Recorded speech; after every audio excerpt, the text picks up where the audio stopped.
Paz do Senhor, comunidade. Vamos para mais uma aula. Vamos para a aula de número 13 da Escola de Discípulos da Comunidade. E hoje nós vamos estar falando sobre compromisso com Deus. Pois hoje nós vamos estar abordando um tema muito importante. Não é o principal das Escrituras Sagradas, mas é um tema que faz parte do nosso viver como igreja e também faz parte da nossa adoração.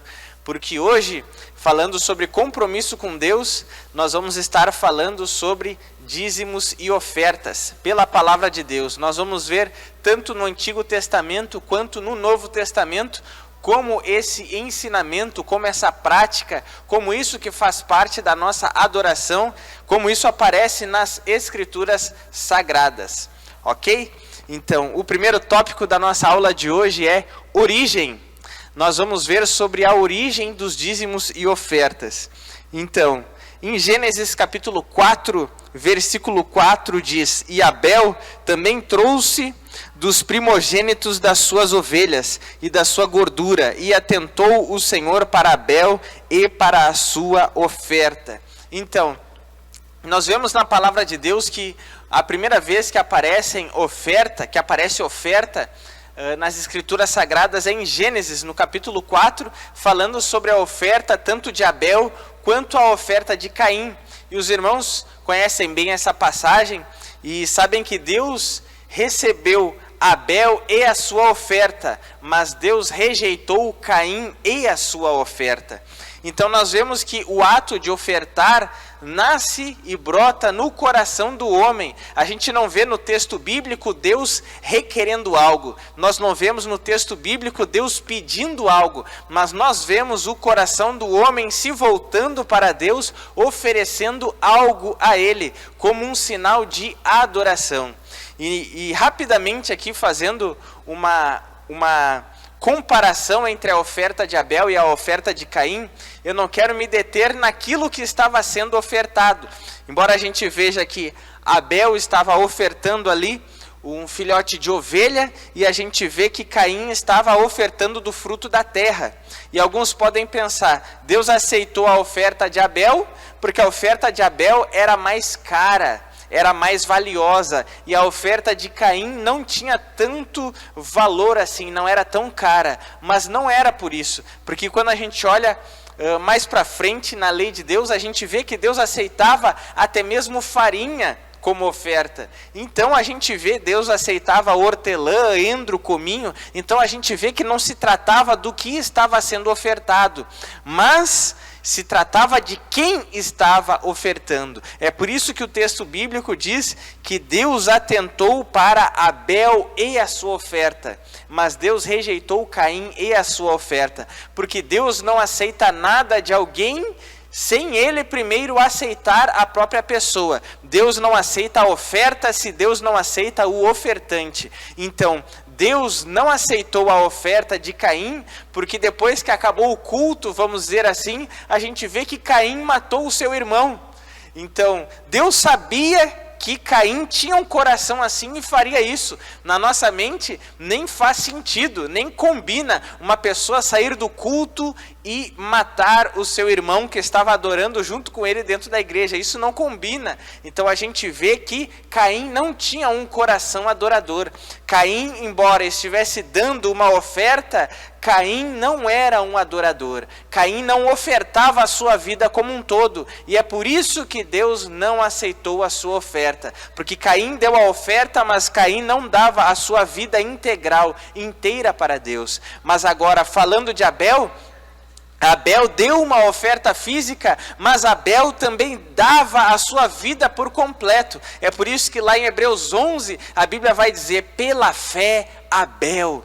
Então a gente vê que lá em Hebreus 11 fala apenas dos principais personagens do Antigo Testamento, e lá está Abel, que pela fé deu uma oferta agradável a Deus, porque Abel não deu apenas uma oferta física, mas Abel também ofertava com a sua vida. Então aqui já fica algo claro para a gente entender, que não basta apenas a gente dar uma oferta física como um valor em dinheiro, é necessário nós darmos uma vida compatível com as Escrituras também, além da oferta que nós oferecemos a Deus. Então, o primeiro momento da Bíblia que fala sobre dízimo está em Gênesis capítulo 14, do versículo 18 ao 20. Eu vou ler apenas um trecho aqui, que diz assim, ó, E Abrão deu-lhe o dízimo de tudo. Porque depois que Abrão ainda, não era nem Abraão, era Abrão, depois que Abrão venceu uma guerra que era muito difícil ser vencida, ele despojou os inimigos, ou seja, ele pôde pegar das riquezas dos inimigos que estavam vencidos ali, ele pegou ouro, prata, especiarias, pegou tudo que tinha valor, mas ao invés dele apenas guardar na sua tenda, ele foi até o sacerdote da época, que era Melquisedeque, e ele deu o dízimo de tudo que ele conquistou naquela guerra. E mais uma vez, nós não vemos Deus requerendo algo, nós não vemos Deus pedindo ou exigindo algo, nós vemos simplesmente o coração de um adorador querendo dar para Deus algo que lhe pertencia, como um sinal de gratidão. Então, tanto a primeira oferta como o primeiro dízimo, nós não vemos Deus pedindo e nem exigindo nada, mas nós vemos o coração dos homens se voltando para Deus e rendendo a Ele graças e rendendo a Ele adoração. Então, mais tarde, nós vemos também em Gênesis capítulo 28, do versículo 20 ao 22, nós vemos Jacó. A Bíblia diz, e Jacó fez um voto dizendo, se Deus for comigo e me guardar nesta viagem que faço, e me der pão para comer e vestes para vestir, e eu em paz tornar a casa de meu pai, o Senhor me será por Deus, e esta pedra que tenho posto por coluna será casa de Deus, e de tudo quanto me deres, certamente te darei o dízimo. Então, mais uma vez, nós não vemos Deus exigindo, Deus requerendo ou Deus pedindo algo, nós vemos um coração adorador querendo dizimar para Deus voluntariamente. E para deixar algo claro aqui, a gente parece um pouco estranho quando a gente lê rápido esse texto, porque às vezes pode parecer que tem um tom de barganha, como se Jacó quisesse manipular Deus em relação àquilo que Deus faria na sua vida. Mas é diferente uma barganha, porque na barganha tu tem o valor no bolso e tu diz para Deus, Deus, eu te dou o que eu tenho, se o Senhor me der aquilo que eu quero. Isso é uma barganha. Mas agora no caso de Jacó, Jacó não tinha nada. Jacó disse, se o Senhor me der, certamente te darei os dízimos. Ou seja, ele não tinha nada no bolso naquele momento para fazer uma barganha. Ou seja, assim como pela fé ele estava pedindo a Deus para que Deus abençoasse ele, pela fé ele também já estava dizimando daquilo que Deus daria para ele. Então isso não é uma barganha. Ele não estava manipulando a Deus, mas ele apenas estava fazendo um voto, dizendo para Deus que se Deus abençoasse ele, ele demonstraria a sua gratidão a Deus, devolvendo o dízimo. Então, nós vemos aqui as primeiras vezes que aparecem ofertas e que aparecem dízimos na palavra de Deus. Não era Deus exigindo dos homens, mas eram os homens voluntariamente querendo adorar a Deus, inclusive com os seus bens. Agora, nós vamos para o segundo tópico da nossa aula de hoje, que é legislação. A gente vai ver agora quando os dízimos e as ofertas entraram para a lei de Deus. Deuteronômio capítulo 14, versículo 22 diz, certamente darás os dízimos de todo o fruto da tua semente, que cada ano se recolher do campo. Agora, Levítico, capítulo 27, versículo 30, 32 e 34. Também todas as dízimas do campo, da semente do campo, do fruto das árvores são do Senhor, santas são ao Senhor. No tocante a todas as dízimas do gado e do rebanho, tudo que passar debaixo da vara, o dízimo será santo ao Senhor. Estes são os mandamentos que o Senhor ordenou a Moisés para os filhos de Israel no monte Sinai. Deuteronômio 16, versículo 17. Cada um de vocês trará uma dádiva conforme as bênçãos recebidas do Senhor, do seu Deus. Então, primeiramente eram os homens adoradores, que nós vimos ali, Abel, Abraão e Jacó, que eles renderam graças ao Senhor, eles quiseram voluntariamente ofertar e dizimar para Deus. E Deus se agradou tanto disso, que Deus colocou isso dentro da sua lei, para que não apenas aqueles homens tivessem as qualidades de gratidão e de generosidade, mas Deus queria incutir desse DNA em todo o seu povo. Não é à toa que Israel vem da descendência de Abraão e vem também da descendência de Jacó, que foram os primeiros homens a dizimarem ao Senhor. Então Deus se agradou do DNA de Abel, de Abraão e de Jacó, que eles tinham um DNA de gratidão ao Senhor e de generosidade. Então Deus colocou os dízimos e as ofertas dentro da sua lei, para que toda a nação de Israel partilhassem da mesma qualidade, ou aprendessem a exercer as mesmas qualidades. Então, dízimos e ofertas é Deus nos ensinando a exercer gratidão e generosidade. E ao mesmo tempo Deus nos livra de dois defeitos terríveis, que é egoísmo e avareza. Então, com o dízimo e com a oferta, ao mesmo tempo que Deus está nos dando qualidades, Deus está nos libertando de defeitos. Então Deus nos ensina gratidão e generosidade e ao mesmo tempo nos liberta de egoísmo e avareza, sendo que a palavra avareza na sua raiz significa amor à prata. E Jesus ensinou lá no Novo Testamento que o amor ao dinheiro é a raiz de todos os males. Então não é o dinheiro que é mal, mas é o amor ao dinheiro que é a raiz de todos os males. Então, nós vemos então que Deus inseriu e sistematizou os dízimos e as ofertas e colocou dentro da sua lei, para que toda a nação de Israel aprendessem generosidade e gratidão a Deus. E mais uma coisa também que eles aprenderiam, que era a confiar no Senhor. Porque no deserto eles dependiam totalmente de Deus, e eles viviam milagres dia após dia, mas depois que eles entraram na terra prometida, eles passaram a plantar, e a Bíblia diz que o maná cessou, e agora eles iriam comer do fruto do seu trabalho, e não apenas do maná que cairia do céu, mas ainda assim, mesmo que eles se alimentassem do fruto do seu trabalho, lá no íntimo deles, eles nunca poderiam deixar de confiar no Senhor, porque agora eles deveriam ter o equilíbrio e ter o reconhecimento por fé, que eles não dependiam da força do seu braço, por mais que fosse eles que semeassem e eles que colhessem, mas eles tinham que ter a consciência que a terra era uma bênção de Deus, que a semente era uma bênção de Deus, que o trabalho deles era uma bênção de Deus, e que embora eles plantassem, e embora eles regassem, eles colhessem, era Deus que dava o crescimento e era Deus que abençoava a sua lavoura. Então eles nunca poderiam deixar de confiar no Senhor e apenas confiar no seu braço.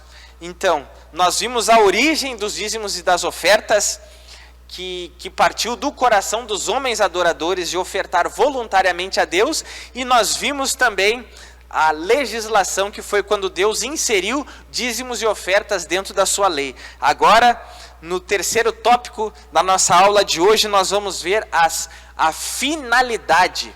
Qual era a finalidade dos dízimos e ofertas? Por que Deus colocou na sua lei, ou para que serviriam as ofertas e os dízimos. Então, Malaquias capítulo 3, versículo 10 diz: para que haja mantimento na casa. Diz assim, Malaquias 3,10: trazei todos os dízimos à casa do tesouro, para que haja mantimento na minha casa. Então, o primeiro motivo dos dízimos e ofertas é para manter a casa de Deus. Se os irmãos lerem o Antigo Testamento, os irmãos vão perceber que o nosso Deus é um Deus de excelência. O nosso Deus é o Deus do belo. A gente vê Deus dizendo para Moisés, Deus mostrando para Moisés no alto da montanha um modelo de como deveria ser o templo. Então Deus não deixou a vontade de Moisés fazer um templo à maneira como ele queria, mas Deus deu a ele um modelo, e Deus disse cada tecido que seria usado, cada madeira que seria usada, cada metal que seria usado, ouro, prata, cada pedra que seria utilizada para ornamentar a casa de Deus. Então nós vemos que Deus é detalhista, Deus é um Deus do belo, é Deus de excelência. Então Deus não quer ver a sua casa sucateada. É por isso que serviam também os dízimos e ofertas, que era para manter, para mantimento da casa de Deus, para que a casa de Deus estivesse sempre em ordem, estivesse sempre excelente para prestar culto a Deus. Números capítulo 18, versículo 21 diz: dou aos levitas todos os dízimos em Israel, como retribuição pelo trabalho que fazem ao servirem na tenda do encontro. Então, outra finalidade dos dízimos e ofertas é o sustento de obreiros. No Antigo Testamento, haviam 12 tribos, e Deus escolheu uma tribo, que era a tribo de Levi, onde os homens que já tivessem uma idade certa, a idade da maturidade, eles iriam servir em tempo integral na casa de Deus, através da sua adoração, através da ministração das ofertas, dos sacrifícios. Não era qualquer pessoa que poderia tocar nos instrumentos, não era qualquer pessoa que poderia colocar o incenso no incensário, não era qualquer pessoa que poderia acender o altar ou sacrificar os animais, não era qualquer pessoa. Depois que a lei entrou em vigor, na época de Moisés, Deus determinou que somente os levitas, separados e escolhidos por ele, ministrassem o culto no templo do Senhor. Eles eram os responsáveis pela liturgia, pela limpeza, por montar e desmontar o tabernáculo, porque enquanto eles estavam no deserto, o templo não era de alvenaria, não era fixo no chão, não era uma construção fixa, mas era uma tenda, era como uma barraca, uma cabana, que eles montavam e desmontavam à medida que eles iriam avançando, marchando rumo à terra prometida. Então, tinham as pessoas determinadas e escolhidas a dedo por Deus para executar aquelas tarefas. E assim, essas pessoas, elas não poderiam ter nenhum outro tipo de atividade. Elas precisavam ter uma vida totalmente voltada para a obra de Deus, consagrados para a obra de Deus. E a gente vê, alguns podem pensar assim, então é fácil. Então seria fácil, que barbada que é a pessoa não fazer mais nada e apenas servir a Deus. Mas não é tão fácil e não era tão simples assim, porque cada erro que tinha no Antigo Testamento, alguma coisa, Deus era muito detalhista. E quando a Bíblia mostra que um homem trouxe um fogo estranho para apresentar ao Senhor, a Bíblia diz que aqueles homens, eles foram consumidos a fogo. Então, cada mínimo erro, muitas vezes causava morte. Então, era uma grande responsabilidade. Da mesma forma que os irmãos trabalham com seriedade nas suas empresas, servir a Deus é infinitamente mais sério e a responsabilidade é infinitamente maior. Porque a Bíblia diz: não sejam muitos dentre vós os que ensinam, porque esses passarão por um juízo mais duro, um juízo mais pesado. Então, a gente vê, a Bíblia ensina que a quem muito é dado, muito será cobrado. Então, às vezes parece que a pessoa está em um lugar de destaque e parece que é bom, mas na realidade, no dia do juízo, essa pessoa, ela vai prestar contas muito mais elevadas diante de Deus. O pente vai ser mais fino para quem servia a Deus, porque servir a Deus nunca foi plataforma e nunca foi a pessoa apenas aparecer. Mas servir a Deus é uma grande responsabilidade, porque estamos servindo a Deus e ao mesmo tempo o corpo de Cristo, que é a igreja. Então no Antigo Testamento a tribo de Levi era separada para isso. E a responsabilidade deles era tão grande que havia apenas um templo em Israel. E através dos cultos que aconteciam lá, através das pregações que aconteciam lá nesse templo, através dos sacrifícios que aconteciam lá, através dos louvores que eles transmitiam e entoavam a Deus nesse templo, eles eram responsáveis por manter uma nação inteira diante de Deus, reta e fiel a Deus. Então a responsabilidade é grande. Imagina, hoje tem muitas congregações, tem muitas igrejas. Imagina que no Antigo Testamento era um templo só. E a responsabilidade dos sacerdotes e dos levitas era imensa, porque eles tinham que sustentar espiritualmente uma nação inteira. E isso, quando a gente olha para a palavra de Deus do Antigo Testamento, a gente vê que era uma tarefa extremamente difícil. E a gente vê que Israel vivia de altos e baixos. Então, eles precisavam ter uma vida completamente consagrada. Eles precisavam mergulhar nas Escrituras, dedicar mais tempo. Todo mundo em Israel tinha o dever de meditar na palavra nas suas casas. E imagina então qual era o encargo que estava sobre essas pessoas que viviam exclusivamente para Deus. Da mesma forma, hoje, todos os cristãos devem ler a Bíblia. Mas imagina quanto deve ser a busca de alguém que vive integralmente para Deus. Com certeza, a pessoa, pelo fato de viver integralmente para Deus, Deus também requer que o nível de busca dela e o tempo que ela dedica mais para buscá-lo seja maior. Então, a gente vê que uma das finalidades, então, dos dízimos e as ofertas era o sustento da tribo de Levi, que era sustento desses obreiros que serviam a Deus em tempo integral. E a gente vê que no deserto todo mundo dependia de Deus. As 12 tribos dependiam do maná que caía do céu e da água que saía da rocha. Mas agora, quando eles entraram na terra prometida, 11 tribos foram plantar, trabalhar, foram colher, foram cultivar, foram criar gado, mas agora uma tribo, que era a tribo de Levi, eles continuaram dependendo totalmente de Deus. Só que agora a fonte não era mais a água que saía da rocha e não era mais o maná que caía do céu, mas agora eles dependiam de Deus através dos dízimos e ofertas que o povo oferecia no templo do Senhor.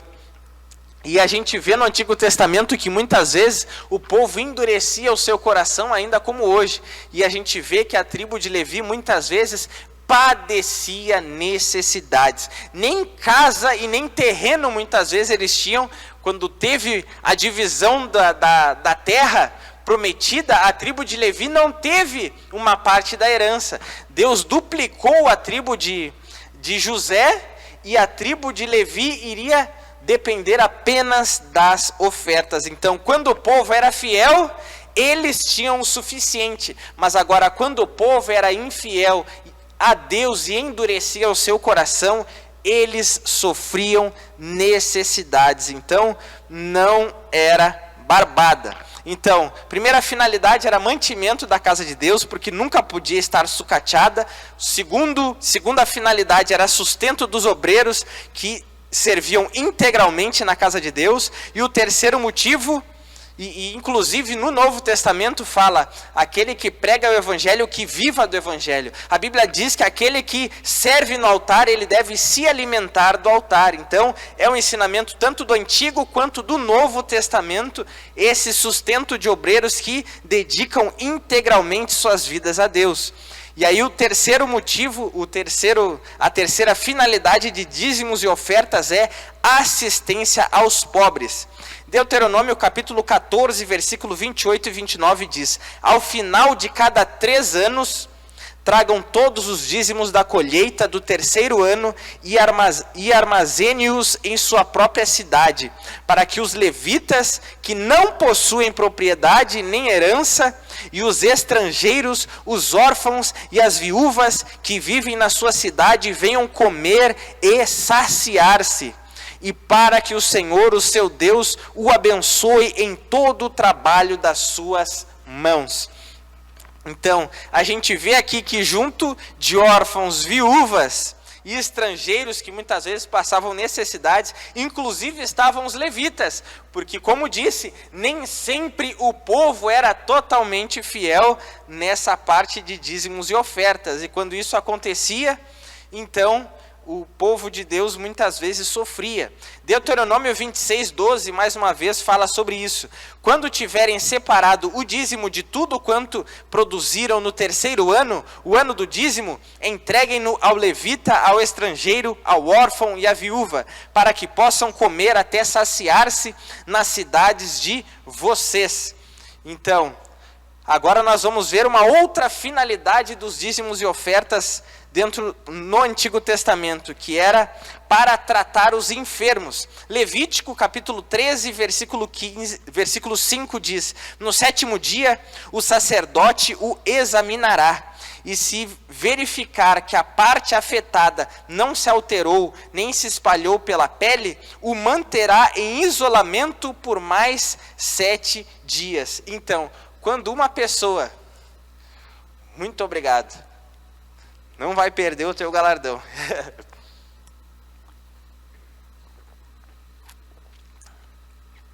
Então, quando uma pessoa estava com lepra, ela ficava até 7 dias ou 14 dias isolada no templo. E do que ela se alimentava lá? Ela se alimentava daquilo que o povo tinha ofertado e tinha dizimado. Então, porque a gente vê que era o sacerdote que examinava, não tinha médicos de ofício, mas eram os sacerdotes que, além de ministrar a palavra, além de ensinar a palavra, além de ministrar os sacrifícios, além de toda a organização do templo, eles também atendiam as pessoas enfermas.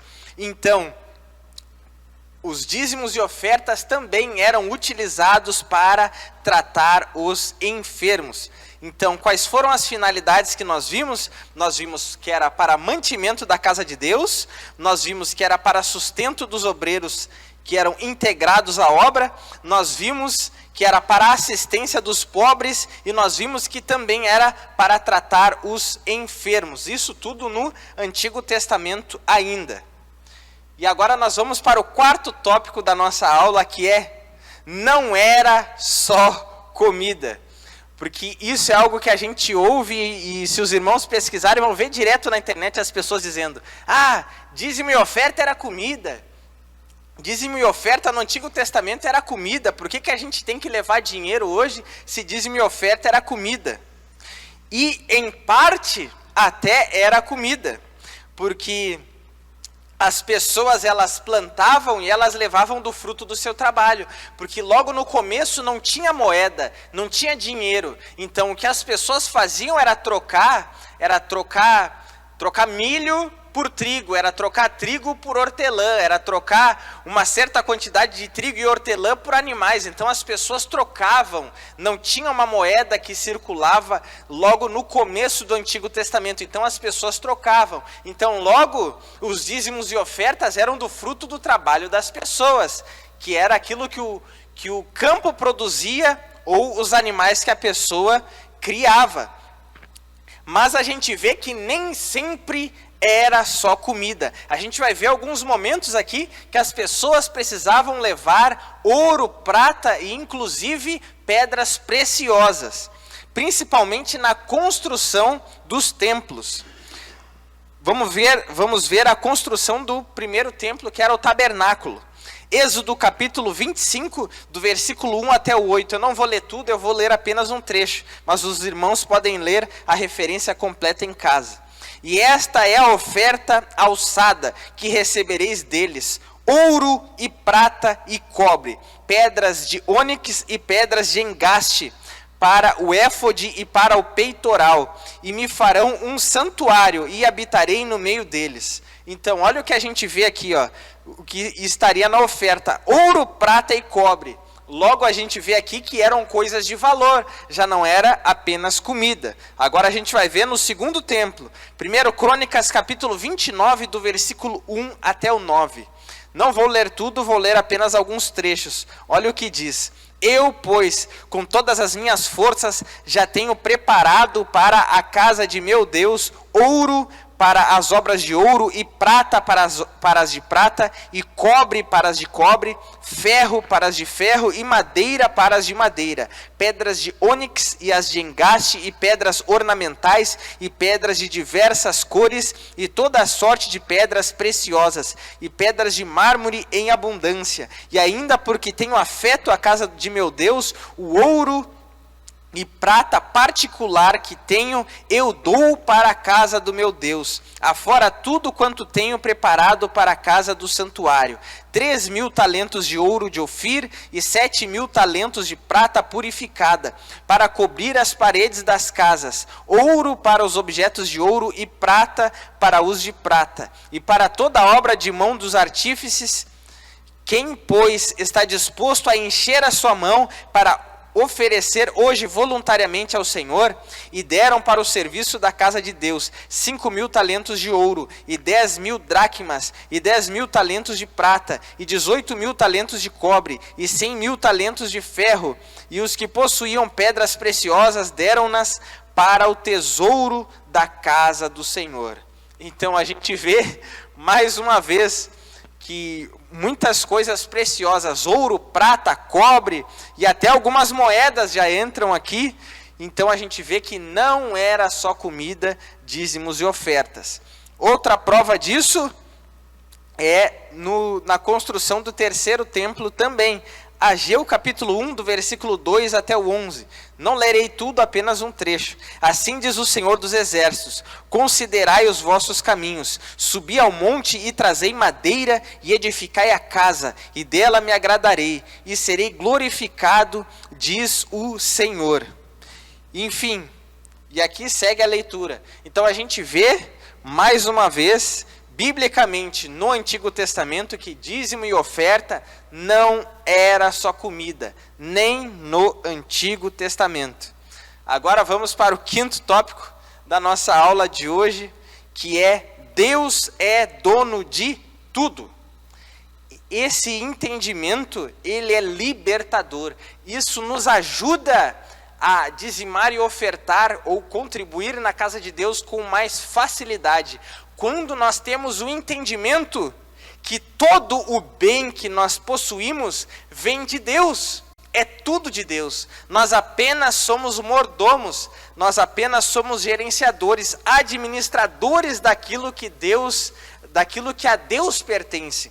Então, é como uma analogia que já ouvi e é muito prática. É que nem o Alfred e o Batman.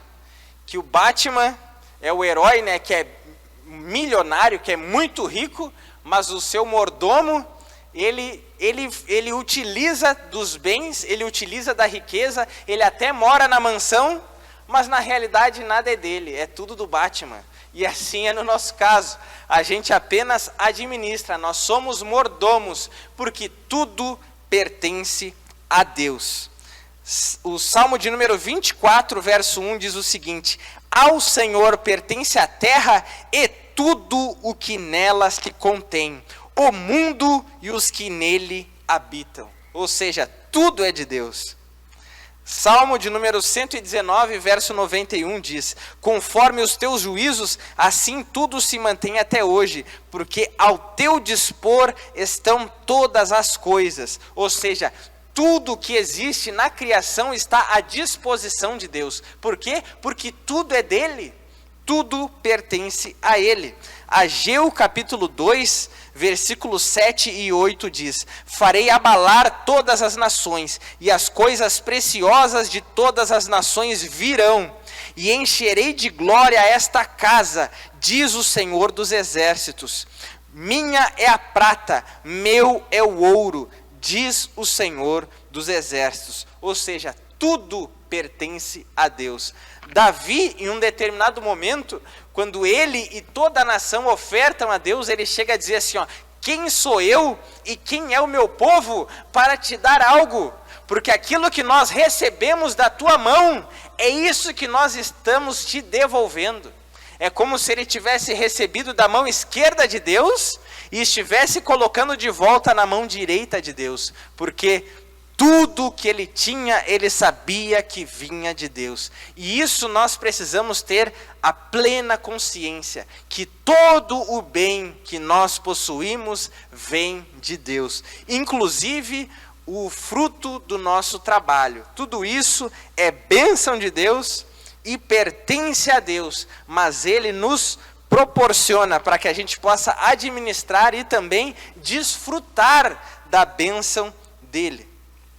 Ok? Então, até aqui, nós vimos alguns tópicos. Nós vimos a origem dos dízimos e ofertas, que foi o coração dos homens que deram voluntariamente, Abel, Abraão e Jacó. Nós vimos a legislação, quando os dízimos e ofertas entraram na lei de Deus. Nós vimos a finalidade, que era para mantimento da casa de Deus, para manter os obreiros integrados à obra do Senhor, para o auxílio dos pobres e também para tratar os doentes. Nós vimos também que não era só comida, porque o povo levava prata, ouro e coisas preciosas, e nós vimos agora que Deus é dono de tudo.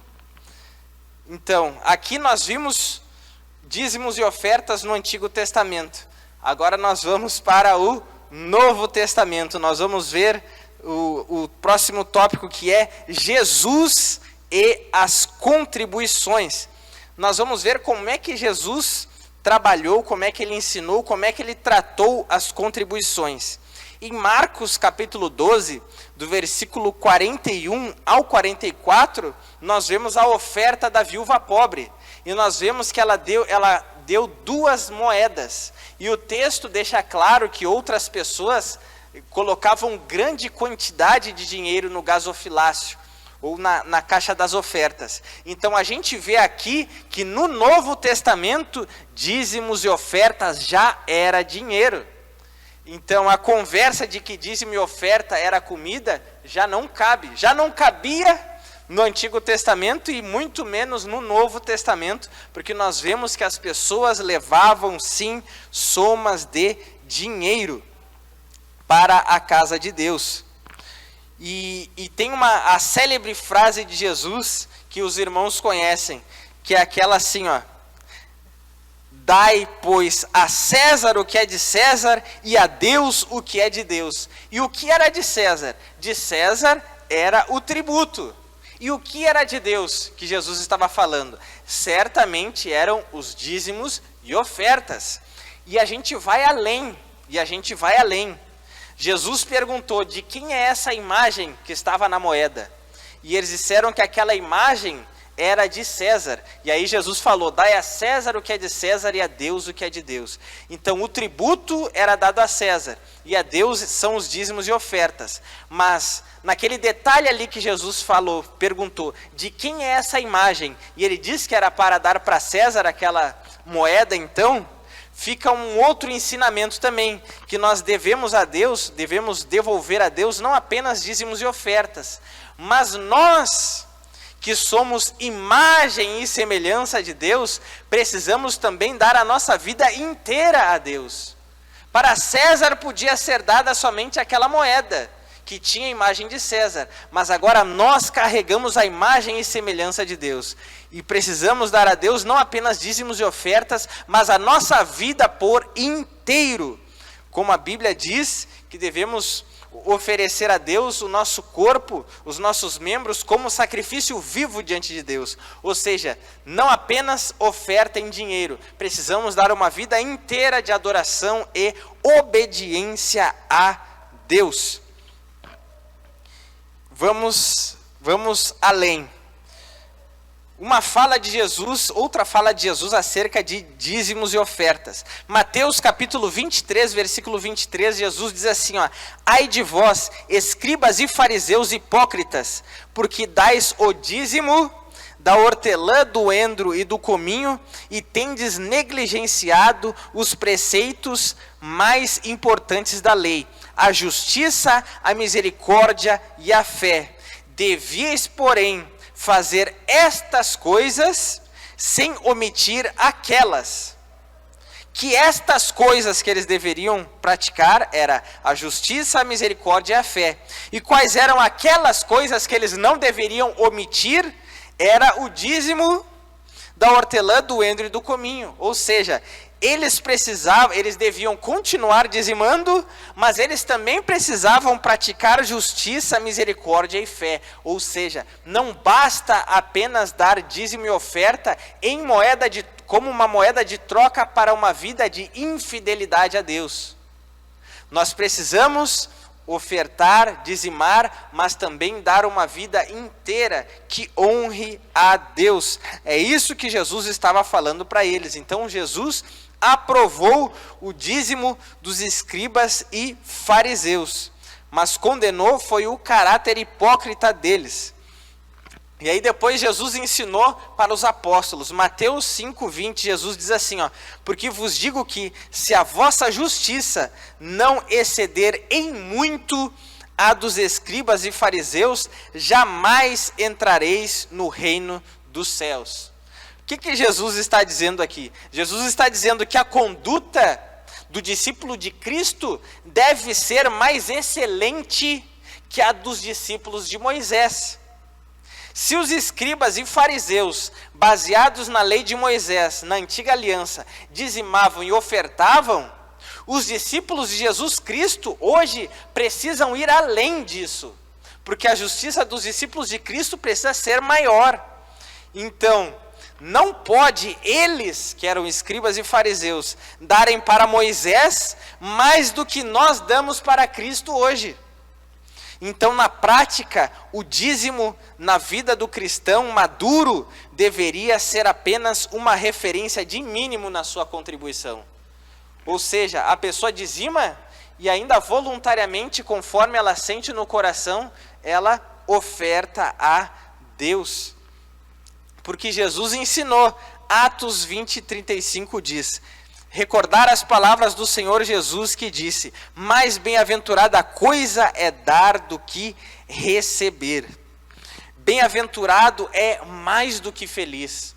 Ou seja, uma pessoa que pode dizimar e ofertar, contribuir na obra de Deus, ela é mais do que feliz, porque ela está sendo participante de uma obra divina.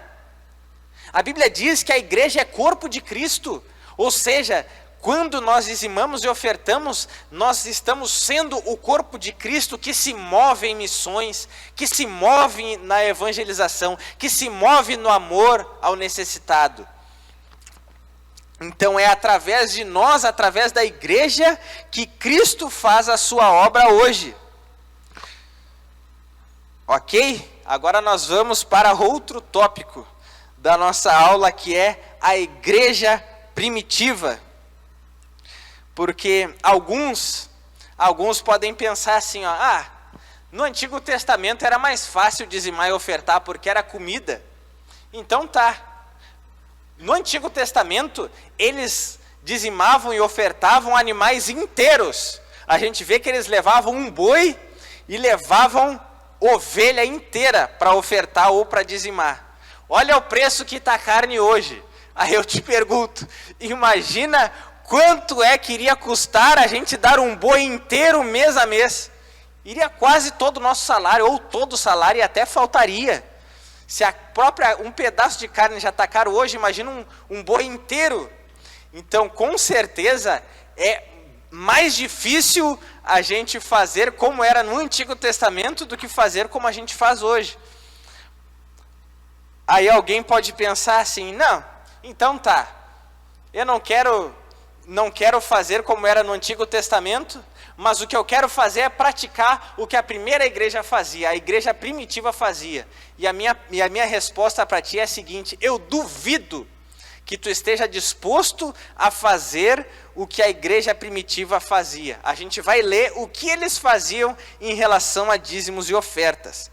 Atos capítulo 4, versículo 34 e 35 diz: não havia, pois, entre eles necessitado algum, porque todos os que possuíam herdades ou casas, vendendo-as, traziam o preço do que fora vendido e o depositavam aos pés dos apóstolos, e repartia-se a cada um segundo a necessidade que cada um tinha. Olha que interessante. Quando eles vendiam casa, propriedades, eles não davam 10%, eles davam tudo. Eles nem mesmo dizimavam, eles não davam apenas a 10ª parte, eles não davam apenas 10%, eles davam tudo.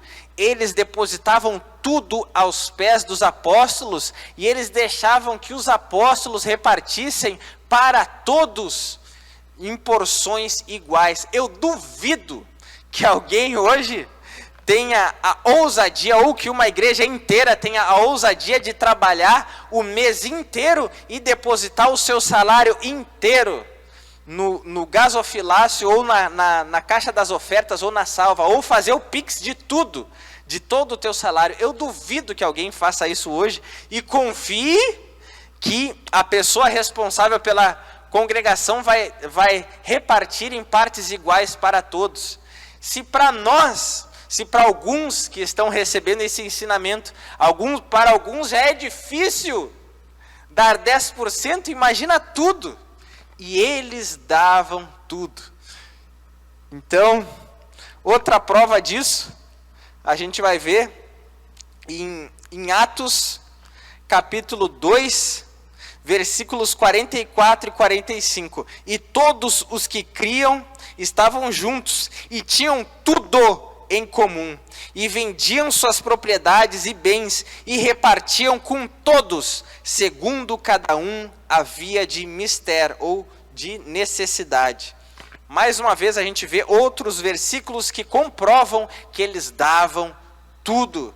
Isso é extremamente extravagante, isso é uma fé imensa, é uma prática, é uma adoração muito extravagante.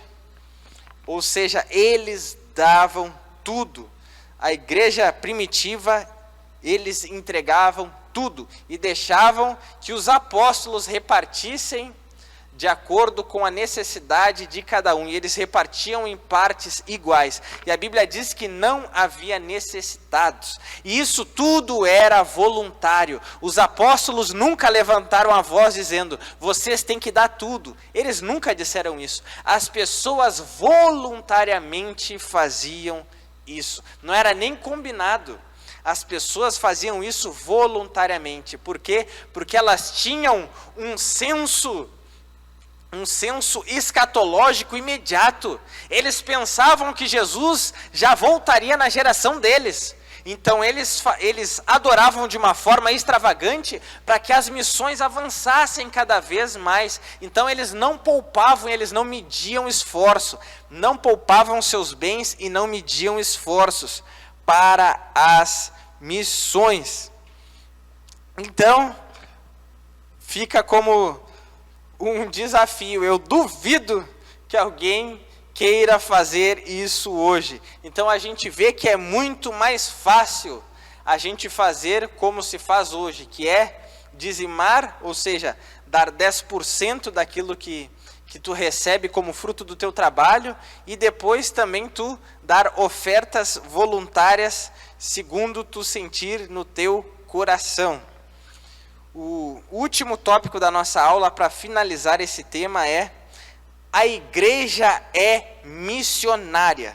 Então, nessas últimas partes aqui, falando do Novo Testamento, nós vimos como Jesus tratou dízimos e ofertas, e nós vimos também como a igreja primitiva dizimava e ofertava, ou seja, eles davam tudo. E agora a gente vai ver que a igreja é missionária. No Antigo Testamento, a gente vê que a aliança era quase que exclusivamente para Israel, a aliança com Deus. O que acontecia é que alguns estrangeiros que iam morar em Israel, eles também passavam a obedecer à lei de Deus. E é por isso que a gente vê no Novo Testamento alguns sendo chamados de prosélitos, que eram aqueles que eram estrangeiros, mas eles procuravam guardar as leis do Antigo Testamento. Isso são prosélitos. Então, a gente vê que no Antigo Testamento, Deus tinha aliança com Israel. Mas agora, quando chega o Novo Testamento, a igreja ela se torna missionária. Agora, a mensagem ela tinha que ser propagada até os confins da terra. Jesus deu essa ordem, que agora a aliança não era apenas com Israel, agora a aliança era uma aliança universal, com pessoas de toda tribo, língua e nação. Porque o sangue de Cristo comprou pessoas de toda tribo, língua e nação. Então a igreja se tornou missionária. E aí o que acontece? Para a gente evangelizar um vizinho, a gente não precisa de dinheiro. A gente bate palma na frente da casa dele, chama ele e compartilha o evangelho. Mas agora, se a gente vai compartilhar a palavra de Deus com pessoas que estão do outro lado da nossa cidade, aí já entra o dinheiro, porque aí tem o deslocamento, no mínimo. Um ônibus, um Uber, gasolina. Então a gente vê que aqui os dízimos e ofertas, eles já passam a ter mais um sentido, além daqueles do Antigo Testamento. Agora tem mais um sentido, que é o sentido das missões, que é viabilizar, que é enviar missionários. Além de sustentá-los, também é prover o deslocamento e também material necessário para a evangelização de pessoas, das pessoas. Então, a igreja se tornou missionária no Novo Testamento. E olha que coisa interessante. Romanos capítulo 13 e o versículo 10 diz assim, ó, o amor não faz mal ao próximo, de sorte que o cumprimento da lei é o amor. Alguns podem dizer assim, ó, Pastor Lucas,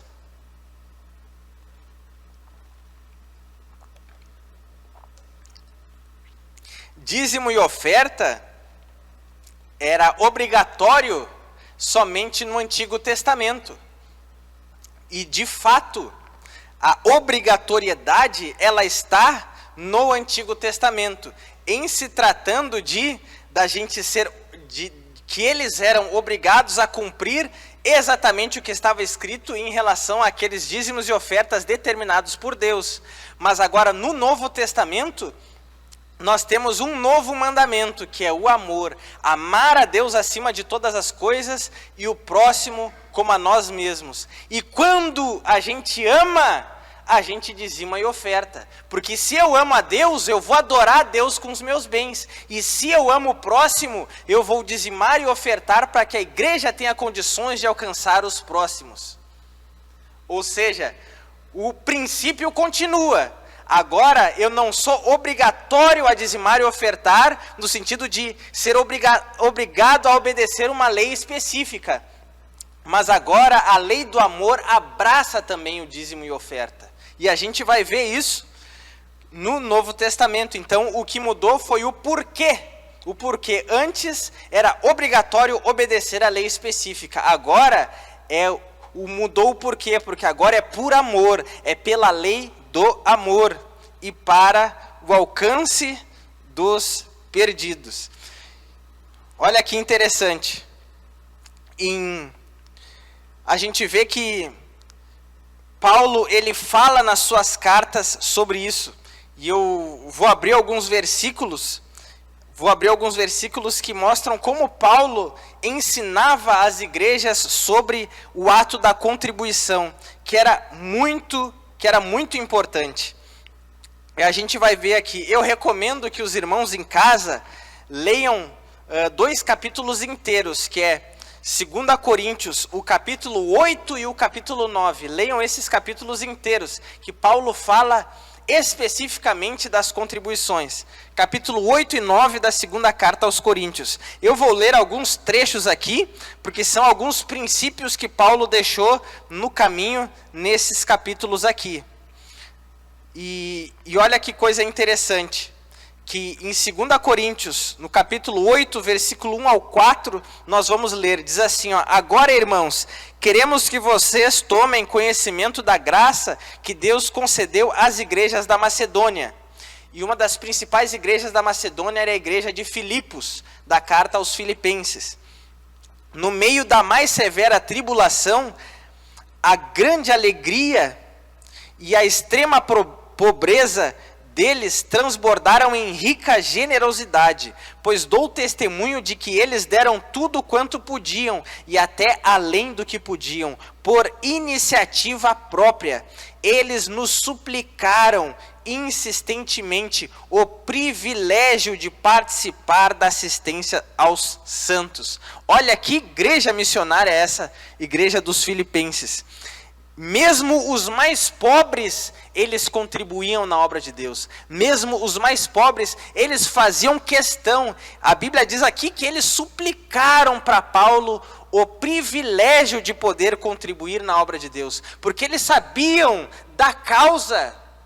Eles sabiam que a causa era nobre, eles sabiam que a causa era divina. Eles sabiam que os irmãos, lá em outros lugares, estavam passando necessidades, e mesmo que eles também estivessem passando necessidades, eles fizeram questão de contribuir. Então mesmo os mais pobres eram generosos, e para eles não era pesado contribuir, eles não sentiam um peso de obrigação, mas eles viam isso como um privilégio, porque eles sabiam que isso era missão, e eles insistiram. Talvez Paulo dissesse para eles: não, olha o que vocês estão vivendo, olha a condição de vocês, olha a situação de vocês, vocês estão em necessidades. Mas eles disseram: não, Paulo, nos deixa participar disso, nos deixa participar da obra.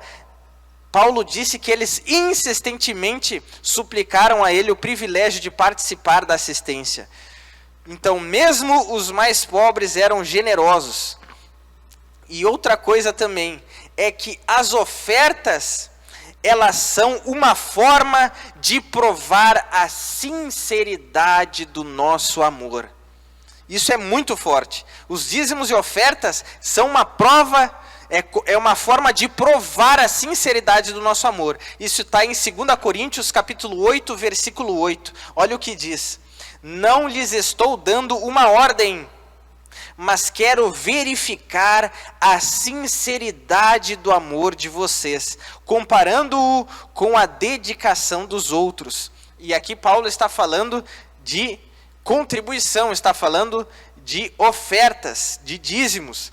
Então olha que interessante, o dízimo e a oferta serve para verificar se o nosso amor para com Deus e o nosso amor para com a igreja e para com o próximo é de fato verdadeiro. Uma pessoa que ainda não se abriu para dizimar e ofertar é uma pessoa que precisa urgentemente se autoexaminar e verificar se o seu amor é realmente sincero. Porque eu amo a minha esposa, eu prefiro comprar algo para ela do que para mim. Eu amo a minha filha, eu prefiro alimentar ela do que alimentar a mim.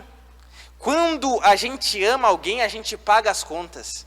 E quando nós somos um filho maduro, um filho que já trabalha, ou que está, quem sabe, trabalhando como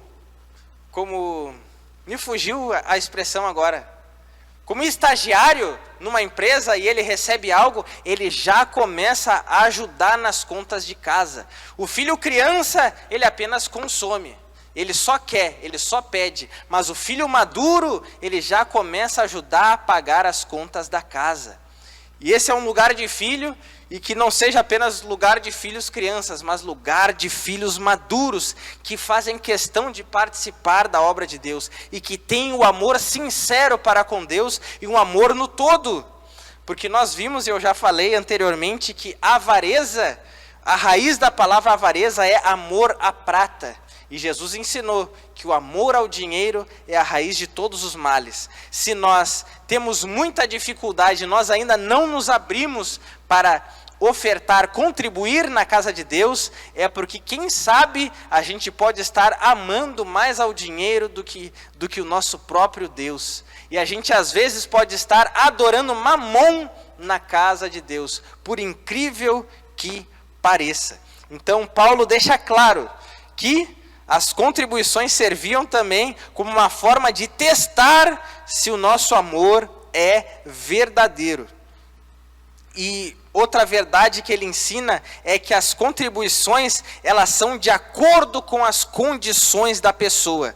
Isso está em 2 Coríntios capítulo 8, versículo 12 e 13.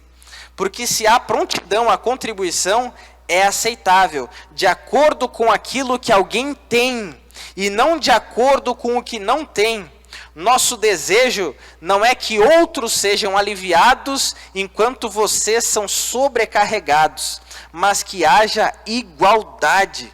Então, olha que interessante. A contribuição, então, é de acordo com as condições da pessoa. Não devemos fazer loucuras sem a direção de Deus. Senão, estaríamos ajudando alguém, mas em seguida, nós é que precisaríamos de ajuda.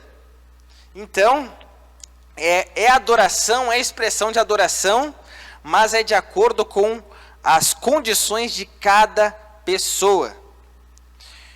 Outra verdade bíblica é que a nossa colheita financeira, ela é do tamanho da nossa semeadura. A Bíblia diz aquele que, em 2 Coríntios capítulo 9, versículo 6, diz assim: lembre-se, aquele que semeia pouco, também colherá pouco, e aquele que semeia com fartura, também colherá fartamente. E alguns podem pensar, mas o meu salário não vai mudar. Mas o meu salário não vai mudar, Lucas. Se eu começar a dizimar e ofertar, o meu salário não vai mudar. Mas Deus tem várias formas de abençoar e prosperar os seus. Se além de dizimar e ofertar, nós cumprirmos o princípio bíblico, que é nós sermos um funcionário exemplo, que trabalha na empresa como quem trabalha para Deus, Deus, ele vai nos abençoar de alguma forma, ou nos promovendo dentro da empresa, ou também outra forma de Deus nos abençoar é quando ele nos dá ideias de nós termos outras fontes de renda.